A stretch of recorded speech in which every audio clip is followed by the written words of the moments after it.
Praise the lord. ప్రియ దేవుని బిడ్డలారా, ప్రభుయేసుక్రీస్తు నామంలో మీ అందరికీ మా హృదయపూర్వకమైన వందనాలు తెలియపరుస్తూ ఉన్నాం. ప్రతిదినం ప్రభు వాగ్దానం అనే కార్యక్రమంలోనికి ప్రేమతో మిమ్మల్ని ఆహ్వానిస్తూ ఉన్నాం. దేవుని బిడ్డలారా, క్షేమంగా ఉన్నారా? ఈ ఉదయకాలం మీరు ప్రార్థించారా? ప్రతిరోజు ప్రార్థించండి, వాక్యం చదవండి. అనుదినము శ్రేష్టమైన వాగ్దానం ద్వారా ప్రభు మనతో మాట్లాడుతూ ఉన్నారు కనుక ప్రతిరోజు ఈ వాగ్దానాన్ని వీక్షించండి. మరి ఈ రోజే క్రొత్తగా ఈ వాగ్దానాన్ని చూస్తున్న వారు మీలో ఉన్నట్లయితే పాస్టర్ టి రాజు అనే మన యూట్యూబ్ ఛానల్ని మీరు కూడా ఇప్పుడే సబ్స్క్రైబ్ చేసుకోండి. బెల్ ఐకాన్ క్లిక్ చేయండి, ఆల్లో ఉంచండి. రెగ్యులర్గా నోటిఫికేషన్స్ వస్తూ ఉంటాయి, ఫాలో అవుతూ ఉండండి. మరి ఈ ఉదయకాల సమయం దేవుడు మనకు అనుగ్రహించిన శ్రేష్టమైన వాగ్దానాన్ని చదువుకుందాం. 2వ రాజుల గ్రంథం 20వ అధ్యాయము 5వ వచనం చివరి భాగాన్ని చదువుకుందాం. నీవు కన్నీళ్లు విడిచుట చూచితిని, నీ ప్రార్థన నేను అంగీకరించి ఉన్నాను, నేను నిన్ను బాగు చేసేదను. ఆమేన్, హల్లెలూయా.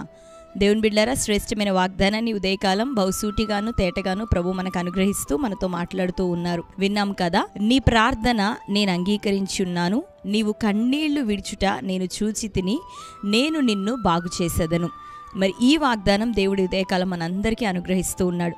హిజ్కియాతో మరి యెషయా ప్రవక్త ద్వారా దేవుడు మాట్లాడిన మాట, ఈ ఉదయకాలం వేదనతో, పోరాటములతో, అనారోగ్యముతో, దీర్ఘకాలికమైనటువంటి సమస్యలతో, ఒకవేళ గర్భఫలం లేనటువంటి స్థితిగతుల మధ్యలో వేదనతో ఈ యొక్క వాగ్దానాన్ని చూస్తున్న వారిగా మీలో అనేకులు ఉండి ఉన్నారేమో. అయితే ప్రభు అంటున్నాడు, నీవు కన్నీళ్లు విడిచుట నేను చూచితిని, నీవు ప్రార్థించినది నేను విన్నాను, నీ మొరలను నేను ఆలకించాను, ఇకను నేను నిన్ను బాగు చేసేదను. శ్రేష్టమైన వాగ్దానం ఇది. మన జీవితంలో ప్రభు నెరవేర్చబోతున్నాడు. అనారోగ్యాన్ని బాగు చేయబోతున్నాడు. వ్యాధుల నుండి దేవుడు మనకు విడుదలియబోతున్నాడు. గర్భఫలాన్ని అనుగ్రహించి నీ మీదున్న నిందను ప్రభు తొలగించబోతున్నాడు. ఆత్మీయంగా దేవుడు నిన్ను బలపరచదనని మాట్లాడుతూ ఉన్నాడు. కాబట్టి నిరుద్యోగము, నానా విధమైన సమస్యలు, ఆత్మీయ జీవితంలో బలహీనపడిన స్థితిగతులు, వీటన్నిటి విషయమే ప్రార్థిస్తూ ఉన్నావు. అయ్యా, నేను లేస్తున్నాను, పడుతున్నాను, ప్రయత్నాలు చేస్తున్నాను, మరి సఫలతను పొందలేకపోతున్నాను, గర్భఫల విషయమే నీ సముఖంలో కనిపెడుతున్నాను కానీ మరి జవాబు పొందలేదయ్యా అని ఒకవేళ కన్నీటితో ఉన్నావా? నీతో ప్రభు మాట్లాడుతున్నాడు. ఇకను నీ కన్నీళ్ళని నేను చూశాను, నీవు చేసిన ప్రార్థన నేను ఆలకించి ఉన్నాను, నేను నిన్ను బాగు చేసేదను, నీ గర్భాన్ని తెరిచేదను, నీ జీవితాన్ని బాగు చేసేదను, నీ కుటుంబాన్ని ఆశీర్వదించేదను, నేను కట్టేదనని ప్రభు సెలవిస్తున్నాడు. కాబట్టి ధైర్యం తెచ్చుకుందాం. ఇంతకాలం చేసిన ప్రార్థన, కన్నీరు, మనవులు, మొరలు అన్నిటినీ ప్రభు ఆలకించాడు. గొప్ప సమాధానాన్ని ఉదయకాలం ప్రభు వాగ్దానంగా ఇచ్చి ఉంటున్నాడు. ఆమేన్, హల్లెలూయా. కాబట్టి ధైర్యంతో ఈ వాగ్దానాన్ని స్వతంత్రించుకుందాం. మీకు తెలిసిన మీ బంధువులు, ప్రియులు అందరికీ కూడా ఈ సమయంలోనే ఈ వాగ్దానాన్ని మీరు లైక్ చేసి వాళ్ళకి షేర్ చేయండి. దేవుడు మన అందరి జీవితంలో అద్భుతం చేయను గాక. మరి ప్రార్థనలు ప్రభు ఆలకించాడు. సహోదరి, సహోదరుడా, అతి తొందరలో దేవుని యొక్క ఉన్నతమైన కార్యాన్ని నువ్వు చూడబోతూ ఉన్నావు. ఆమేన్. కనుక ఈ శ్రేష్టమైన వాగ్దానం మన జీవితంలో నెరవేరినట్లుగా ప్రార్థన చేసుకుందాం. కళ్ళు మూసుకుందాం. ప్రార్థన.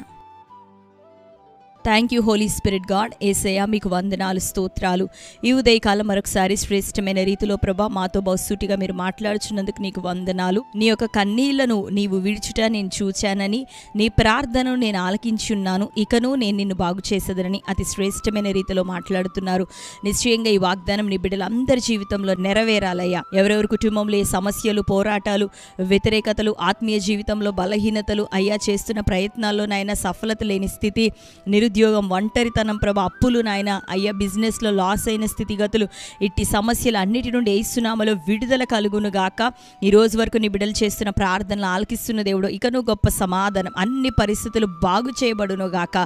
సమాధానం ప్రతి బిడ్డకు దయచేయబడును గాక. నీ బిడ్డలందరినీ ఆశీర్వదించి లేవనెత్తమని ఈ ఉదయకాలం ఈ వాగ్దానం నీ ప్రజలు స్వతంత్రించుకుందురు గాక. ఈ దినం బర్త్డే, మ్యారేజ్, యానివర్సరీ సెలబ్రేట్ చేసుకుంటున్న వారందరి జీవితంలోనూ ఈ వాగ్దానాన్ని నెరవేర్చండి. సదాకాలం ప్రభా అయ్యా నీ దయా కిరీటం వారికి ధరింపచే, వారి ప్రార్థన మనవులను ఆలకించారు. నిశ్చయంగా బాగుకరమైన స్థితి, క్షేమకరమైన స్థితిని బిడ్డలందరికీ దయచేయబడును గాక. ఆశీర్వదించి మీరే బలపరచమని యేసు నామములో ప్రార్థిస్తున్నాం తండ్రి. ఆమేన్.